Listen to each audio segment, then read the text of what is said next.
Torej, dober dan, moje ime je Dušan Rutar in začenjam z predavanjem, za katerega ste me prosili, če lahko tako rečem, kar pomeni, da sem tukaj danes zato, ker sem bil povabljen.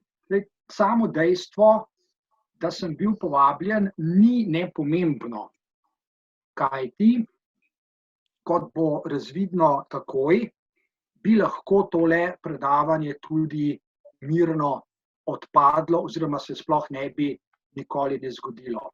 Še pred tem pa naj povem, da je predavanje zamišljeno v obliki 4 dogodkov, ne samo enega, in sicer, da bi se nadaljevalo naslednjo sredo, pa potem še eno sredo, to je 22.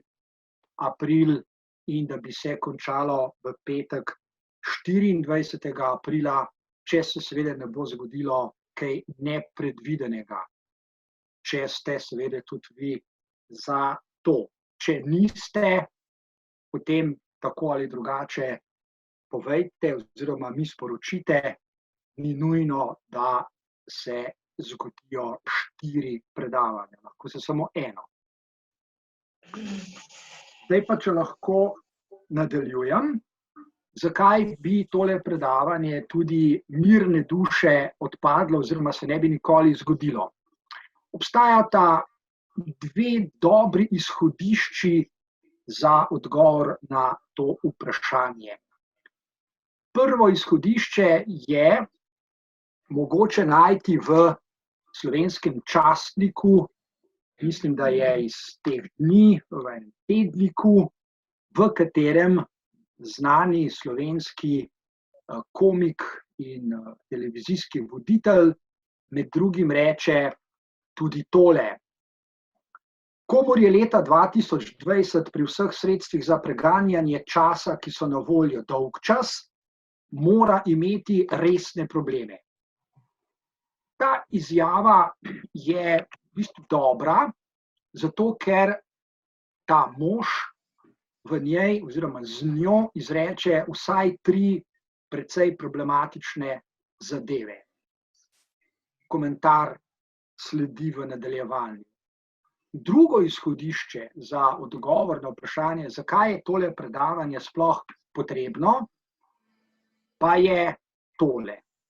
Vsak od vas, domnevam, jaz tudi, v teh dneh, v tem obdobju, ko smo izolirani, dobiva veliko, jaz dobim dnevno nekaj 10 sporočil, povezav, naj si pogledam dokumentarce, filme, predavanja, seminarje, webinarje, dobivam ogromno fotografij, podob, nasvetov, kako premagovati izolacijo in stres in stiske in težave, in verjamem, da vi tudi. Moja izkušnja je, da smo na nek paradoksen način v tem času, ko smo izolirani, ko smo fizično izolirani, bolj povezani prek digitalnih omrežij kot kadarkoli.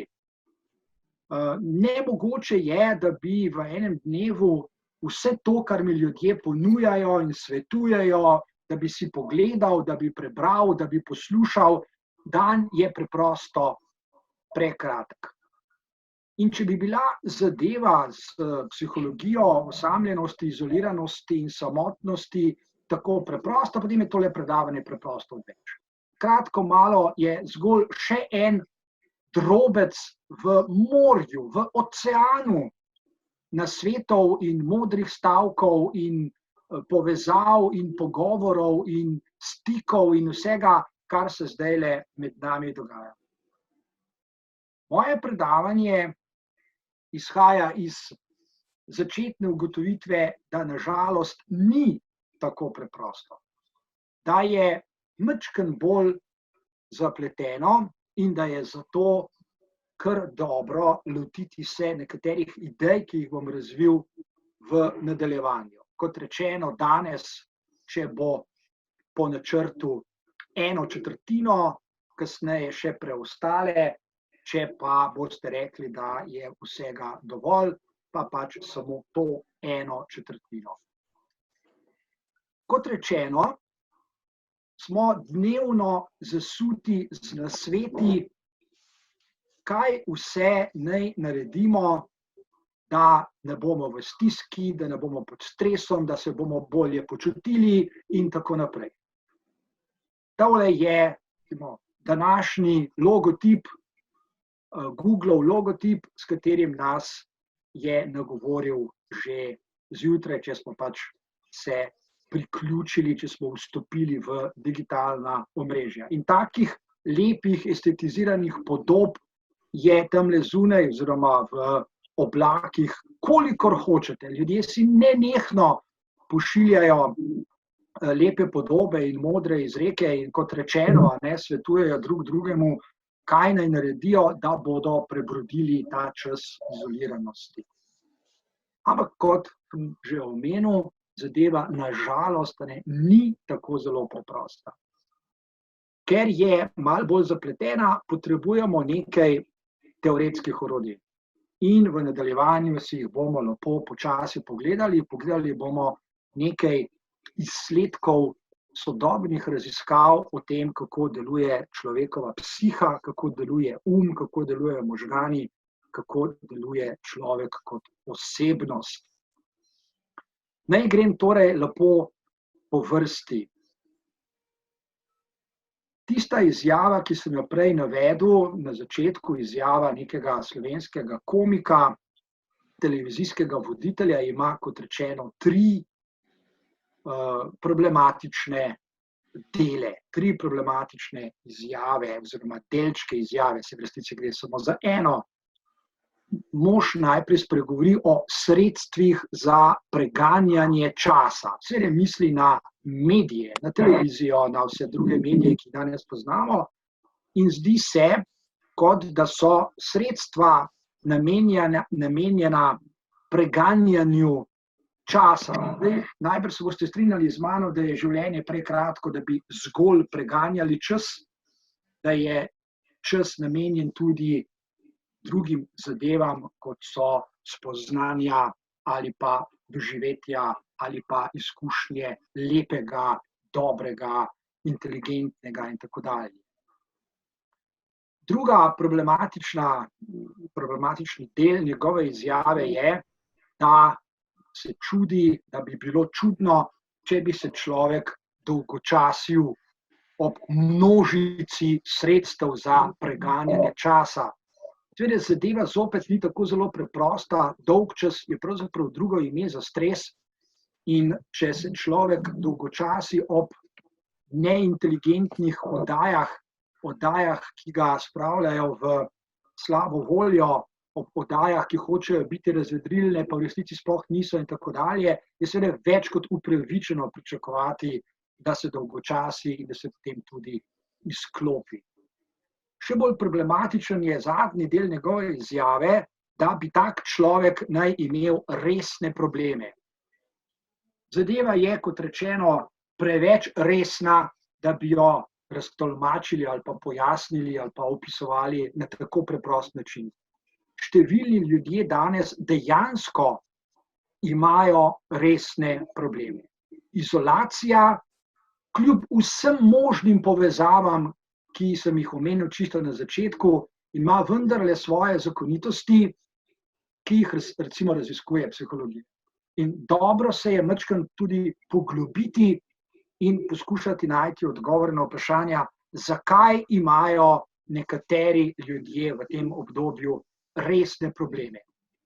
Verjamem, da je pri vas podobno kot pri meni. Jaz imam v zadnjem času res veliko pogovorov, ogromno ljudi se obrača name in se želi pogovarjati o tem, kar se jim dogaja. Z nekaterimi dijaki, s katerimi sem se prej recimo pogovarjal enkrat na teden, se pogovarjam vsak dan. Z nekaterimi celo 2-krat dnevno. Tako velike so stiske, so težave, so problemi za katere ti ljudje, ki se obračajo name, pravzaprav sploh ne vejo, kaj jih generira. Nekateri ljudje so sami osupli, pravijo, imamo veliko časa na razpolago, imamo digitalne povezave, lahko gledamo filme, lahko se pogovarjamo, lahko se gledamo, lahko fotografiramo, pošiljamo si fotke, beremo knjige, gledamo ne vem kaj vse, poslušamo glasbo. Kako je možno, da se počutimo tako, kot se? To je dobro vprašanje, ki danes prihaja strani velikega števila ljudi. Seveda niso vsi ljudje v tem času v stiskah, nimajo vsi ljudje težav, zagotovo ne, ampak tisti, ki jih imajo, nam lahko pomagajo do novih vpogledov v to, kar imenujemo psihologija izoliranosti, samotnosti in osamljenosti. Zdaj, preden nadaljujemo, zakaj je to sploh mogoče? Je dobro imeti pred seboj to, kar je na zaslonu. Vsak človek je umno, je razumno, je inteligentno bitje in ko govorimo o tem, mislimo predvsem na kognitivne modele, ki jih ljudje uporabljamo, mentalne, tudi nekognitivne modele, ki jih ljudje v vsakdanjem življenju uporabljamo, zato da vidimo svet, da ga doživljamo, da ga razumemo, da ga izkusimo, da ga mislimo, da se o njem pogovarjamo in tako naprej. Za vse to hvala Zoomu, ki nam ponuja unlimited minutes. Vse to uporabljamo v vsakdanjem življenju samodejno, spontano. Naši možgani so opremljeni s tem in zdi se, da ni nobenega problema. Pa vendar zadeva, kot rečeno, ni tako preprosta. Kajti ljudje si delimo mentalne modele sveta, interpretacije, občutke, čustva in tako naprej, vendar si pri tem delimo tudi iluzije, delimo si tudi vraževerje, vse to, kar je tukaj napisano, delimo si napačne predstave o tem, kaj se dogaja, delimo si tesnobne občutke, delimo si strahove, delimo si tudi načine, kako upravljati s svojimi čustvi, ne glede na to, ali so ustrezni ali niso, ali so učinkoviti ali niso učinkoviti. Ljudje smo morda prevečkrat premalo pozorni na to, da ni vse, kar si delimo, tudi koristno in učinkovito in inteligentno in pametno in modro in dobro in tako dalje. Nekaj gotovo, da je, zagotovo pa ne vse. Mi si delimo torej tudi napačna prepričanja, delimo si neučinkovite načine reševanja problemov in stisk in težav, s katerimi se srečujemo v vsakdanjem življenju. Iz tega zornega kota že vidimo, kako je po eni strani poplava vsega tega, kar si danes delimo, poplava tega, kar je v resnici po obsegu še veliko obsežnejše, kot je bilo, preden smo šli v izolacijo, da je lahko vsaj iz določenega zornega kota in do določene mere tudi vprašljivo, tudi problematično, oziroma ni nujno, da nam to tudi zares pomaga. Treba je vedeti še kaj drugega. V nadaljevanju, zato najprej omenim, to rad naredim v svojih predavanjih, eno knjigo, spisala jo je forenzična psihologinja Julia Shaw, ki se že dolgo časa ukvarja s tem, kako nas naše zaznavanje sveta lahko vara, kako nas lahko varajo spomini, kako smo ljudje lahko prepričani, da je nekaj res, da se je nekaj zgodilo, čeprav je mogoče objektivno dokazati, da se tisto ni zgodilo. Skratka, naše spontano zaznavanje sveta, razumevanje sveta, percepcija, reševanje problemov, interpretiranje sveta in tako dalje je lahko tudi silno popačeno, silno neučinkovito in neproduktivno. Zato je dobro vedeti tudi nekaj o, tukaj izpostavljam zgolj naslov enega članka, ki govori o tem, kakšne so nevrofiziološke podlage vsega tega. To je zelo pomembno, kajti včasih se zdi, laična psihologija to tudi zastopa oziroma zagovarja, kot da je reševanje vsakdanjih stisk, problemov, težav in tako dalje, o čemer tukaj govorim, nekaj silno preprostega. kot da je to zelo stvar človekove odločitve, ne vem, dobre volje ali pa močne volje, da je to stvar posameznikove motivacije, interesov in tako dalje. Zdi se, da je tako, pa vendar ni.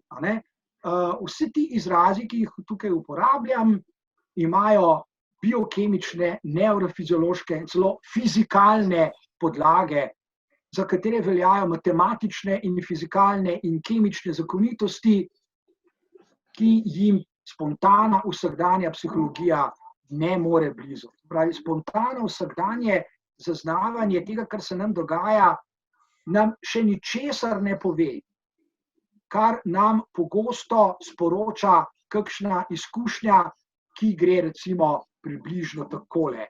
Kot sem že prej omenil, ljudje pravijo, zakaj se nam to dogaja, zakaj sem ob vsej tej poplavi dobrih nasvetov in lepih fotografij in prijaznih dogodkov in zunaj je sonce in drevesa cvetijo in ptički pojejo in toplo je, zakaj se še zmeram počutim kot se. Imam stiske, zvečer ne morem zaspati, čutim tesnobo, sem razdražljiv in tako dalje. Danes zjutraj sem se na primer pogovarjal z enim našim dijakom. Ta prva stvar, ki me je povedal ob 7 zjutraj, je, da po noči ni dobro spal, da je bil zjutraj razdražen, da je hotel računalnik čez okno vršiti, ker mu očitno nekaj ni delovalo. In na moje vprašanje, kaj se dogaja, je rekel, ja, to je zato, ker je bila polna luna. Jaz verjamem, da on verjame, da je to res, ampak zagotovo ni. Se mora še kaj drugega zgoditi, še kaj drugega moramo pojasniti, kajti danes po noči je bila polna luna za čisto vse ljudi. Pa številni tega niti, jaz niti vedel nisem recimo, da je danes polna luna. Pravi, ni tako preprosto, da navadna vsakdanja spontana zavest vzročno zna pojasniti, zakaj se nekaj dogaja. Se pravi, dobro je vedeti nekaj z področja, ki sem ga omenil.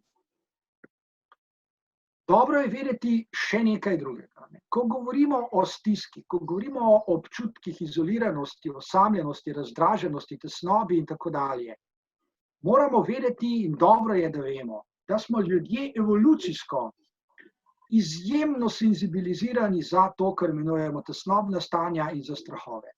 Kar je bilo tudi evolucijsko zelo dobro, zelo prav je bilo. To, kar smo živeli v savani, je bilo to izjemno produktivno, da smo, ker nam je to pomagalo preživeti, da smo znali hitro se odzvati, ko nas je nekaj ogrožalo.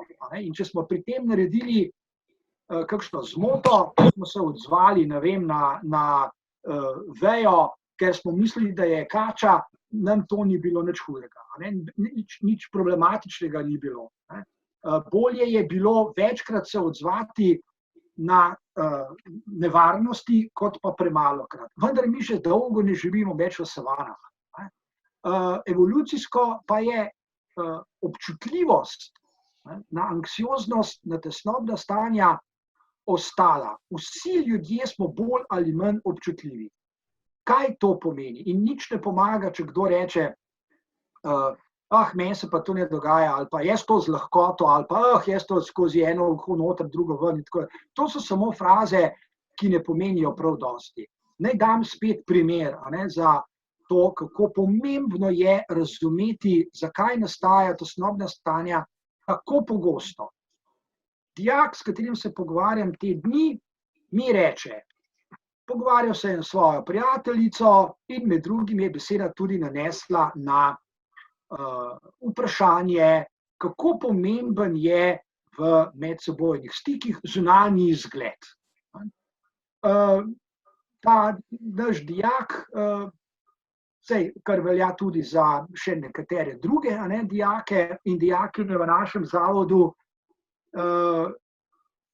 je že utrpel določene poškodbe, določene težave, zaradi katerih tudi je v našem zavodu, in vse to pomeni, da je zelo občutljiv na zunanji izgled. No in ta prijateljica mu na videz čisto preprosto odgovori, ja, da zunanji izgled je sicer pomemben, da je pomembna tudi notranjost, nekako zdi se ji, a ne pravi, da je oboje do določene mere pomembno. Ta na videz sorazmerno nevtralna, preprosta izjava je imela za tega mladeniča katastrofalne posledice. Bil je prizadet, in če bi zdaj vprašal to prijateljico, ona bi zagotovo rekla, da ga seveda ga ni želela prizadeti. Seveda ni hotela nič takega reči, da bi bil on ranjen, da bi se čustveno odzval. Zagotovo, absolutno ne. Pa vendar je bil prizadet. In midva sva se potem kar nekajkrat morala pogovarjati o tem, da je, kot se reče, zlezel na zeleno vejo, da je predelal te občutke, zavrnjenosti, občutke tesnobe, stiske, ker se je v njem sprožilo še več idej, češ, a jaz nisem dovolj dober, a moj izgled ni dovolj ustrezen, se jaz nisem sam kriv, da tako zgledam, kot zgledam, a ne? In zakaj mi praviš, da je zunanji izgled še kar pomemben? Seveda, ta mladenič se strinja z mano, absolutno se strinja, da je zunanji izgled do določene mere pomemben. Vendar to strinjanje, ta upogled, mu nič ne pomaga. Ker anksioznost, tesnoba, stiske ne nastanejo zato, ker ljudje nismo dovolj inteligentni, ker nismo dovolj pametni, ker premalo vemo, ker nimamo dovolj vpogleda. Kje pa? Anksioznost ima svoje zakonitosti. In kot sem rekel čisto na začetku, evolucijsko je to zelo, zelo pomembno in je dobro, da se čim več ukvarjamo s tem, da dobimo vpogled v to, kaj generira naša tesnobna stanja in kaj generira to, kar je napisano z rdečo. Ko govorimo o izoliranosti, o stiskah, o težavah, o problemih, ki se tukaj pojavljajo v tem obdobju, mislimo predvsem na čustvene vidike našega doživljanja sveta z racionalnimi, mentalnimi, intelektualnimi in drugimi, kako naj te izraze pač uporabim, vpogledi nimamo posebnih težav. Kot sem že prej na začetku izpostavil in vsi to zelo dobro vemo, lahko se pogovarjamo, imamo ljudi, verjetno bi zelo težko našli človeka, ki danes ne bi rekel, ja, danes veliko se pogovarjamo, moji medsebojni odnosi z bližnjimi so dobri, družimo se, skupaj smo v istem čovnu, to še papež Zanč rekel, veslamo v isto smer itd. itd. Vse to zagotovo drži, vendar je to premalo. Zlasti čustveni odzivi, ki pomenijo stiske, tesnobe in anksioznosti, imajo svoja pravila, ki so do določene mere drugačna od vsega tega. Zato nam vpogledi pomenijo malo, oziroma lahko nam pomenijo celo veliko, ampak pomagajo nam pa praviloma ne prav dosti. To pa zato, ker so odzivi na izoliranost, na vse to, kar izoliranost prinese najprej povezani z tesnobami, stiskami, z anksioznostjo, tudi strahovi in pa z avtomatičnimi, zlasti nezavednimi čustvenimi odzivi. Ljudje se na izoliranost, na izolacijo najprej odzivamo, ne da bi naša zavest sploh vedela, kako se odzivamo, s čim se odzivamo, zlasti pa ne ve, zakaj se odzivamo. Ljudje seveda nimamo vsi enako dobrih vpogledov v lastne avtomatične, torej nezavedne in tudi predzavedne čustvene odzive na stanja, v katerih se znajdejo. Ker nimamo, je dobro se v nadaljevanju pogledati vsaj še 2 ali 3 ideje, ki nam bodo kasneje pomagale misliti, kako taka stanja tudi premagujemo, kako se z njimi soočamo, kaj je tisto, kar v teh primerih najbolj učinkovito deluje. To bomo samo preleteli, to ne bomo šli skozi kakšne zapletene koncepte, ampak eno stvar pa bi izpostavil. Že dolgo časa, zlasti tako imenovani nevrološki pozitivizem, nam zelo natančno razkriva, kako delujejo naši možgani. In vse tej zgodbi o anksioznostih, tesnobah, strahovih, razdražljivosti, čustvenih odzivih in tako dalje, imajo seveda možgani ključno vlogo. Brez njih ne bi bilo vsega tega. Zato je kar fajn, da nekaj malega vemo, kaj pravzaprav deluje, zakaj smo se znašli v takih stanjih, o katerih nekateri zdaj poročajo. Na kratko, naši možgani so evolucijsko izjemno dobro opremljeni, šli so skozi veliko število testov z algoritmi, ki jim omogočajo, da brezhibno delujejo desetletja dolgo.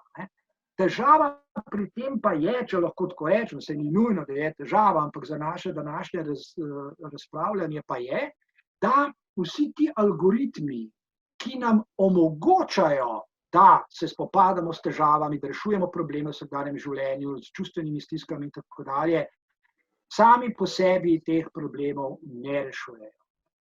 In nekateri ljudje imajo vedno znova to izkušnjo, ko rečejo, poslušal sem nasvete, probal sem narediti to, kar so mi rekli, ampak vedno znova imam izkušnjo, da mi ne uspeva. Zakaj mi ne uspeva, če pa so nasveti dobri, strinjam se z njimi, poskušam jih uresničevati, kaj se dogaja. Torej, algoritmi ne rešujejo problemov, zagotavljajo sicer pogoje, da rešimo probleme, da pridemo do ustreznih odzivov nanje, vendar so zadeve zelo zapletene, zato o tem kdaj drugič, ker je zadaj seveda teorija kaosa, ki nas zdaj ne bo zanimala. Nas bo pa zanimalo nekaj drugega. Zanimali nas bodo obrambni mehanizmi. Če smo že v izolaciji, če že moramo biti dolge dneve in celo zdaj tedne v izolaciji, potem je tudi zelo dobro videti, katere obrambne mehanizme pa imamo na razpolago, da ni anksioznosti preveč, da ni čustvenih stisk preveč, da nismo preveč razdraženi in vse ostalo. In dejansko jih imamo in vemo, kateri so. Zdaj v nadaljevanju nam bo to zelo prav prišlo, tukaj na kratko povzemam. Prosim, rekli smo, imamo na voljo, zdaj in če si pogledamo te obrambne mehanizme, samo par jih izpostavimo za današnje potrebe. Vidite, da so visoko adaptivni, visoko učinkoviti obrambni mehanizmi pred stiskami, težavami, problemi in tako naprej. V desnem okvirčku, tam, ki piše obrambni mehanizmi, spodaj na prvem mestu altruizem. Izjemno zanimivo. Na drugem mestu je humor in potem sublimacija.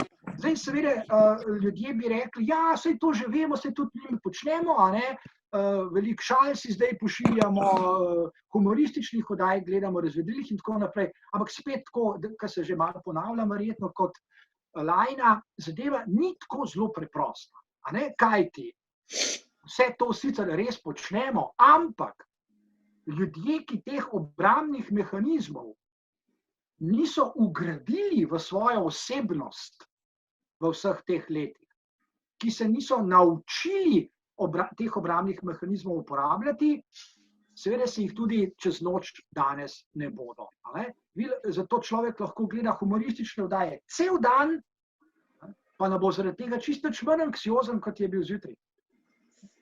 Ker ne deluje. In tle je zdajle ključna težava, ki se laična psihologija ne zaveda. Laična psihologija pravi, pejt malo ven, na sonce, malo se razvedri, malo se sprosti in tako naprej. Ja, seveda, krasno, samo treba je cel stavek povedati. Vse to bo delovalo, če sem se naučil tega že do zdaj. Če so med obrambnimi mehanizmi, ki jih uporabljam, ti mehanizmi, kot je altruizem, humor, sublimacija in tako naprej, na prvem mestu. Vprašanje je, kaj pa če niso? Potem ima človek izkušnjo, o kateri velikokrat pripoveduje, zlasti, ko pridejo ljudje k psihologom, psihoterapijo, analizo, psihiatrom in tako naprej. Saj sem poslušal vaše nasvete in poskušam to početi in gledam razvedrilne oddaje in probam se zamotati in uporabljam sredstva za preganjanje časa, kaj je rekel slovenski komik. Ampak jaz se še zmeraj tako počutim, kot prej, še zmeraj sem tesnoben, še zmeraj po noč ne morem spati, saj za nekaj minut to deluje, mogoče včasih celo za par ur, ampak potem se pa zadeve vrnejo. Torej, problem je kako se obnašati do tega, kar se nam vedno znova vrača. Vsaj do tistih stvari, ki se ne vračajo, tam ni nobenega problema. Ne? Se pravi, dobro je torej pogledati, katere obrambne mehanizme smo že zgradili, oziroma če jih nismo, katere velja zgraditi. In seveda tudi v tem primeru moramo dodati, to se ne more zgoditi čez noč.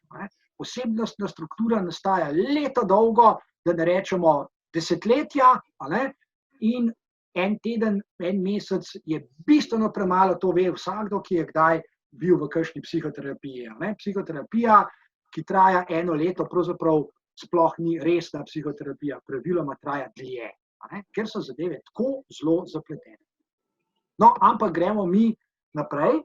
Pogledali si bomo še par stvari iz tega že omenjenega področja, ki se imenuje nevrološki pozitivizem. Ta izraz za eno vedo, ki je sorazmerno mlada, stara tam nekje mogoče največ 30 let, je izjemno zanimiva zato, zlasti če pogledate tukaj pod točko 4, o vseh teh obrambnih mehanizmih in o tem, kar se dogaja v naši zavesti, nezavedno in tako naprej, naša spontana zavest pravzaprav ve malo ali pa sploh ničesar. Zato zanašanje samo na te instance, ki jih imenujemo jaz in zavest in volja in tako naprej, preprosto ni dovolj. Včasih se zdi, da je dovolj in človek lahko nekaj naredi, ampak tudi tega ne naredi zato, ker bi naša zavest nekaj naredila, ampak zato, ker se nekaj v naših možganih zgodi.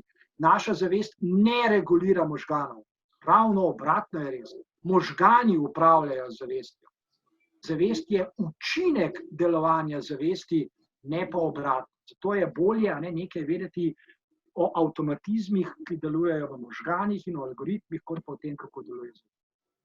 No in zdaj se že počasi pripeljamo do naših ugotovitev, ki bi danes lahko predstavljali tudi sklepne ugotovitve te prve četrtine mojega predavanja. To, kar nas mora najbolj zanimati, je napisano pod točko 3. V človeku, v naših možganih in seveda tudi v naši zavesti se dogaja ves čas množica procesov oziroma potekajo veliko operacij in samo nekatere so take, da nam res pomagajo spremeniti naše vedenje, naše doživljanje, naše izkušnje, naše čustvene odzive, zlasti tiste, ki so avtomatični.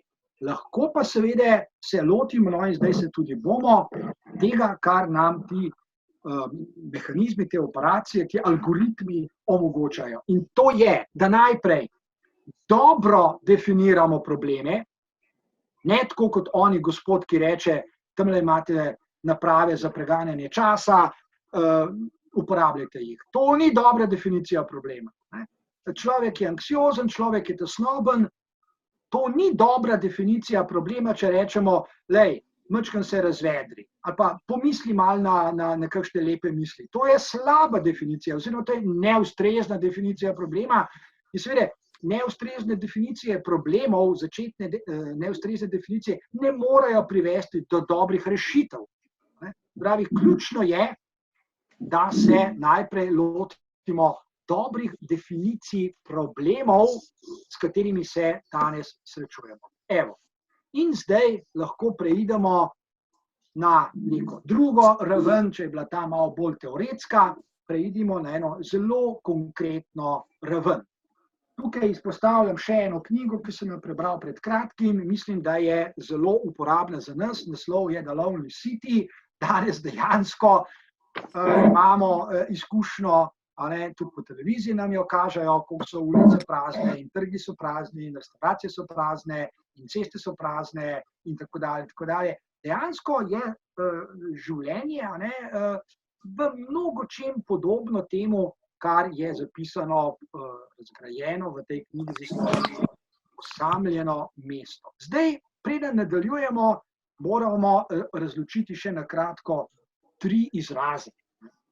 Mi živimo danes v sorazmerno, seveda, izolirani, ampak izoliranost sama po sebi še nima nobene zveze, ne z samotnostjo, ne z osamljenostjo.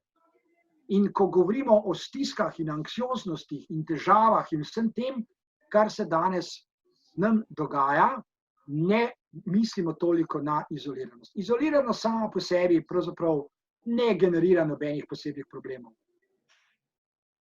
Izoliranost, na katero smo zdaj bolj ali manj obsojeni, v zadnjem času, zadnjih nekaj tednih, lahko generira probleme samo, če so ti problemi obstajali že prej.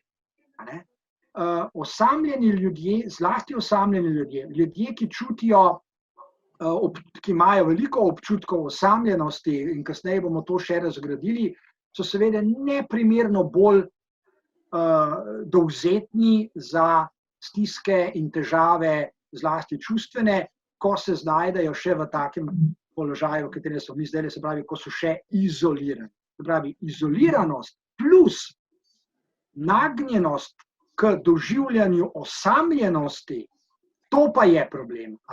Zato tudi ne gre danes kar po šrek, kar po dolgem in počez, kar vsakmu človeku reči, to naredi, to naredi in tako naprej.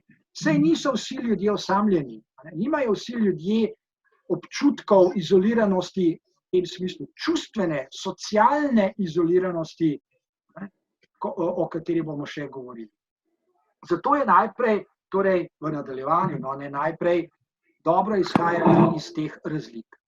Osamljenost je tista, ki že siceršnjo našo povečano občutljivost za anksioznost še okrepi. Občutki osamljenosti, če se zdaj vrnem k tistemu dijaku, ki ga je prizadela izjava prijateljice, ki je povsem nevtralna, da je v medsebojnih odnosih pomembna tudi zunanjost, ne samo človekova notranjost, nam je pri tem lahko kar v veliko pomoč. Pove nam namreč, da smo ljudje zelo nagnjeni k razumevanju, interpretiranju in doživljanju razlik, ki so med nami. Človek je lahko sorazmerno hitro prizadet, doživlja anksioznost ali pa zavrnjenost, celo izključenost, že samo zato, ker se nekdo recimo z njim ne strinja glede na česa. In čisto nič nam ne pomaga, če rečemo, ja, seveda se ljudje včasih med sabo ne strinjamo. Za naše čustveno doživljanje, zlasti pa za našo nagnjenost k anksioznosti, je to premalo. Ni tako enostavno, in zdaj se omenjam oziroma se vračam za trenutek k našim obrambnim mehanizmom, ni tako enostavno prenašati razlik. Preprosto ni. In to nam tudi pomaga misliti to, kar bom postregel s podatki, s katerimi bom postregel v nadaljevanju. Še prej pa tole. K izoliranosti, k samotnosti. Če je vse to, tako kot piše na zaslonu, prostovoljno, če ima človek možnost, da se iz izoliranosti, samote, kadarkoli vrne v skupino, ki je za njega pomembna, pa bomo videli še kasneje, kako zelo pomembno je to dejstvo, če je torej našel pomen in smisel početja v izoliranosti, samoti in tako naprej, potem izoliranost, kot sem že prej nakazal, ne samo, da ni problematična, lahko je celo izjemno učinkovita za človeka. Ljudje poročajo o tem, kako so se umaknili za nekaj časa, napisali knjigo, skladbo, narisali sliko, doživeli marsikaj, doživeli duhovno razsvetljenje in tako naprej. Ljudje se, ki se ukvarjajo z meditacijami, recimo z jogo, čuječnostjo in drugimi praksami, se včasih namenoma za nekaj dni, celo za nekaj tednov umaknejo v izolacijo, v samoto in pravijo, koliko je to fajn, koliko je to dobro. Se pravi, zopet, to, kar nam je najbolj zdajle v nadlego, ni izoliranost in ni samota, pač pa osamljenost. Zdaj pa počasi prehajamo k enim zelo resnim vpogledom, kako je s tem, ne samo v času izoliranosti tega. Zdaj doživljamo ampak tudi sicer ljudje so bili osamljeni, še preden smo mi sploh slišali za pandemijo in izoliranost. Empirični podatki, tole so podatki, ki so bili objavljeni, jaz se opravičujem, vsega nisem uspel prevesti v slovenščino, ker enostavno nisem imel dovolj časa. To so podatki, ki so bili objavljeni pred kratkim, pred enim tednom. Veljajo sicer za Združene države Amerike, številke po svetu so sicer različne, vendar je trend in pomemben je za naše razmišljanje zelo jasen. Ljudje, ki zdajle živimo v izoliranosti, smo pravzaprav precej privilegirani. Ljudje, ki nam odnašajo smeti izpred naših hiš, seveda tega ne morejo početi nadaljavo. Ljudje, ki čistajo kanalizacijske jarke, ne morejo tega početi nadaljavo. Tukaj vidimo, kako je izoliranost povečana z socioekonomskim statusom. Kako više, ko so ljudje na hierarhičnih lestvicah, bolj, ko so izobraženi in tako dalje. Praviloma je to povezano tudi z dohodki, več lahko opravljajo dela od doma. Samo 3% ljudi, ki so recimo na teh lestvicah najnižje, lahko delajo od doma, in oni so pravzaprav mnogo bolj prizadeti, kot nas lahko prizadene sama izoliranost. Delajo, vsi vemo, se tudi po televiziji poslušamo, prodajalke v trgovinah, ljudje, ki odvažajo smeti in tako dalje, so seveda, ker imajo veliko stikov, bolj izpostavljeni kot mi, ki lahko delamo recimo vsak po svoji sobi. In više, ko gremo, vidimo, kako se procent ljudi, ki živijo in zdaj delajo v izoliranosti, povečuje, in zopet se seveda zaostri vprašanje, kdo je zdaj najbolj prizadet? Koga ne samo izoliranost prizadene, ampak koga prizadenejo še druge zadeve, o katerih se mogoče zdaj, in to se mi zdi simptomatično, govori vse premalo. Če poslušate televizijo in gotovo ali pa druge medije, zelo veliko govorijo o izoliranosti, o izolaciji in tako naprej, in zelo malo o osamljenosti. Zelo malo. Sem pa tja,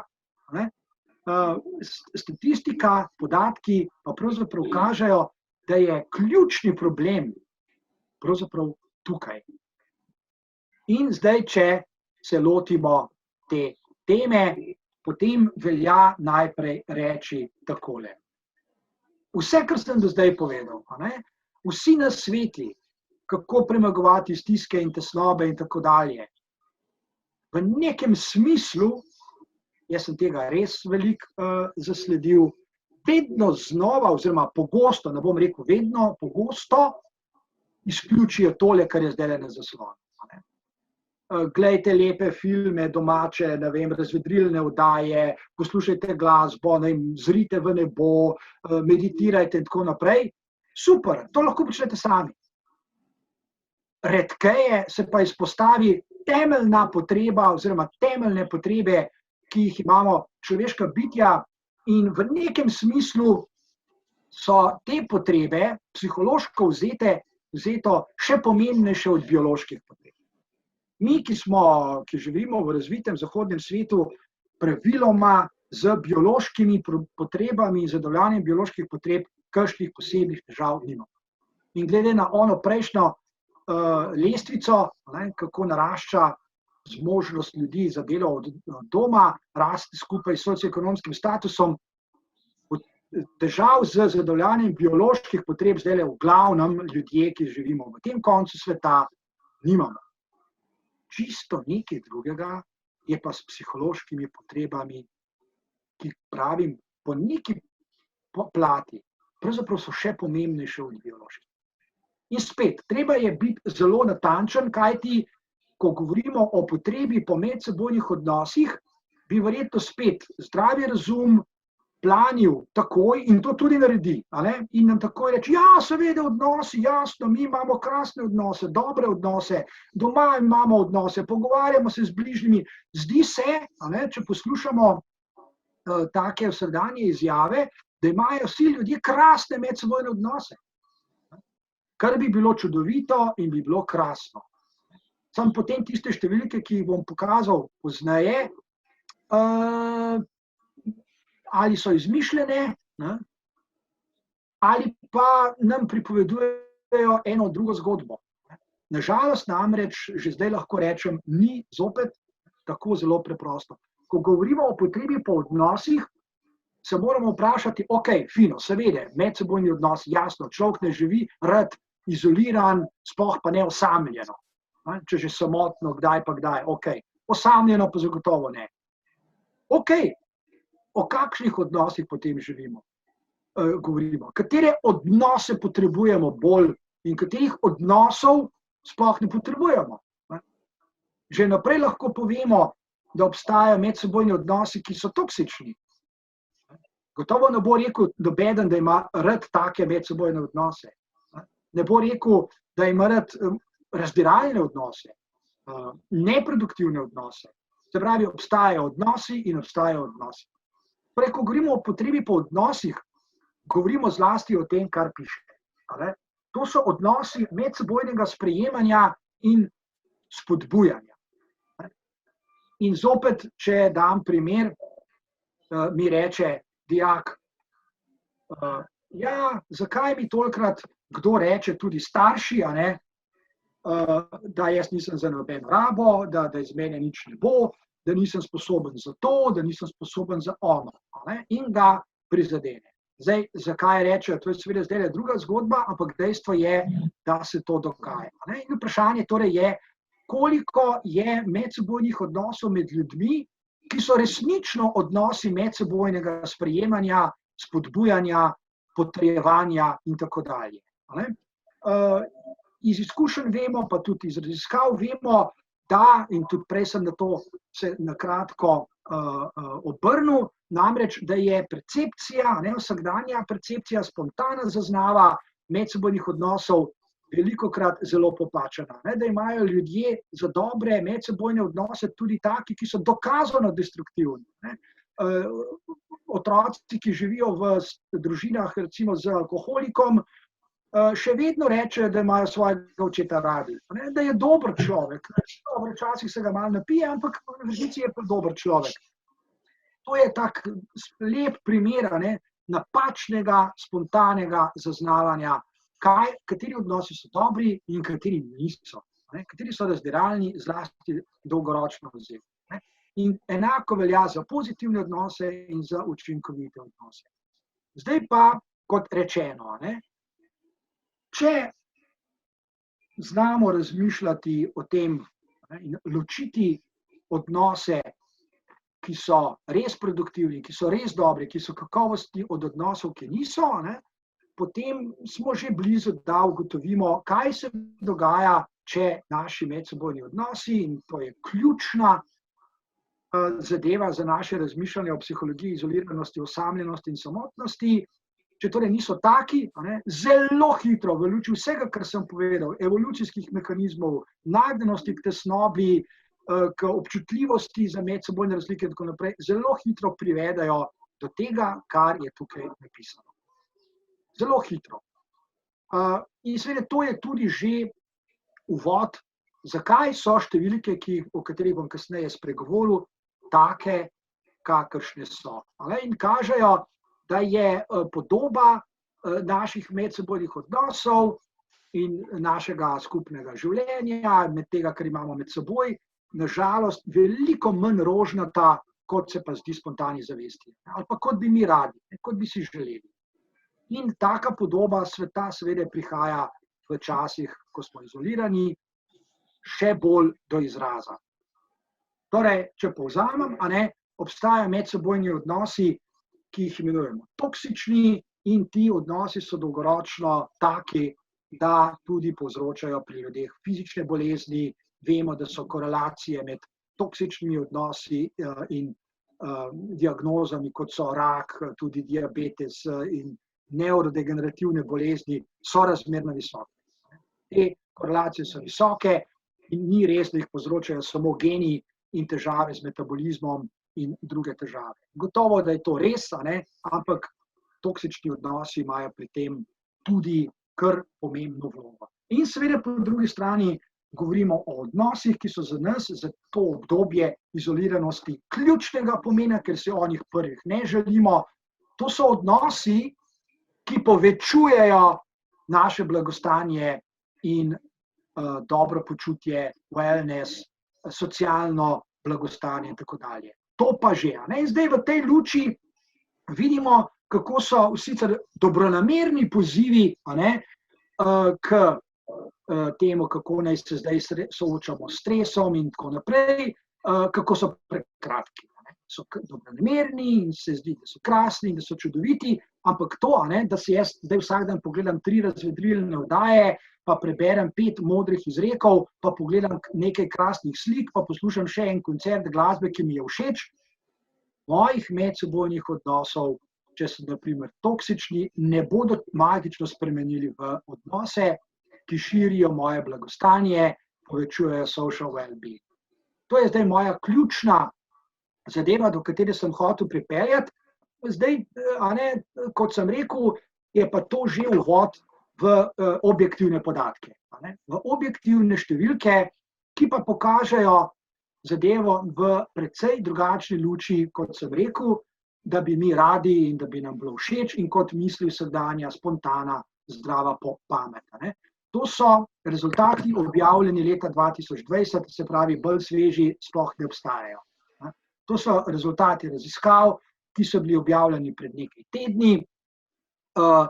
To je eno poročilo raziskovalcev, ki so raziskovali v Združenih državah Amerike, kako je z občutenjem osamljenosti, ne izoliranosti in ne samotnosti. To ni problematično, ampak osamljenost. 61% odraslih Američanov pravi, da so pogosto ali vselej osamljeni, da imajo občutke osamljenosti. 61% je skoraj 2/3, 2 od 3.